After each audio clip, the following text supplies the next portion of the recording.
Кыргызстанда алгачкы жолу кургак учукка кабылган адамды толугу менен дарылаган дарыгерлердин айлыгына кошумча акча төлөнөт. Бул тууралуу Улуттук фтизиатрия борборунун жетекчиси Абдулат Кадаров билдирди. Анын айтымында жаңы жуктуруп алган кургак учукту дарылоого 14 000 сом, туруктуу болуп калган илдетти жеңгендерге 24 000 сом каралган. Мындай кошумча айлыкты диагноз коюлгандан тарта толугу менен айыктырганга чейин оорулууга жардам берген медайымдар, ФАП кызматкерлери жана үй бүлөлүк дарыгерлер алат. Бул аракет ак халатчандарды шыктандыруу максатында үстүбүздөгү жылдын 1-ноябрынан тарта планга киргизилген. Ошондой эле Абдулат Кадаров бул кошумча акча өкмөт тарабынан каржыланбаганын билдирди. Биздин план ишке ашса, көп моорген жакшы иштебеген, толугу менен иштебеген биздер Кыргызстанда туберкулезге каршы учреждениялер бар да.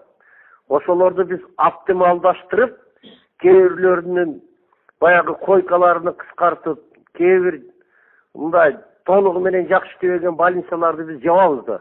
Ошонун ичинен баягы оптималдаштыруудун негизинде баягы үнөмдөлгөн акчалар бар. Ошонун негизинен болуп атат. Биз өкмөттөн бир тыйын дагы акча сураганыбыз жок.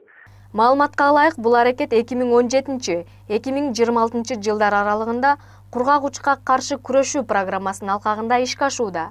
Негизинен Дүйнөлүк саламаттык сактоо уюмунун маалыматы боюнча, жылына дүйнө жүзүндө 10 400 000 адам кургак учук илдетине кабылып, анын 2 миллиону бул оорудан көз жумат.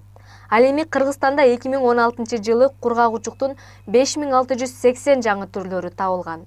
Кургак учукка эң көп кабылгандар Чүй облусунда болсо, эң азы Ысык көл менен Баткен облусунда, дейт Улуттук фтизиатрия борборунун жетекчиси Абдулат Кадаров.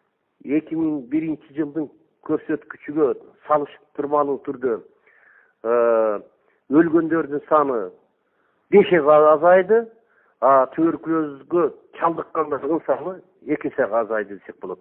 Кургак учук сезгич жана дарыларга туруктуу формасы болуп 2 түргө бөлүнөт.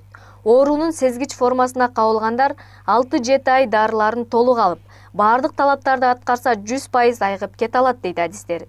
Ал эми дарыга туруктуу формасынын майнаптуулугу дүйнө жүзүндө 50%, башкача айтканда 100 кишиден 50-сү гана айыга алат. Ошондой эле кургак учук илдетине чалдыккандар канчалык жакшы тамактанса, ооруну жеңгенге эң жакшы жардам берет. Ал үчүн майлуу тамак, жашылча жемиш көп жеп, убагында уктоо талап кылынат. Рыскүл Жайлообай кызы, Азамат Жумадилов, Next TV күндүн темасы үчүн.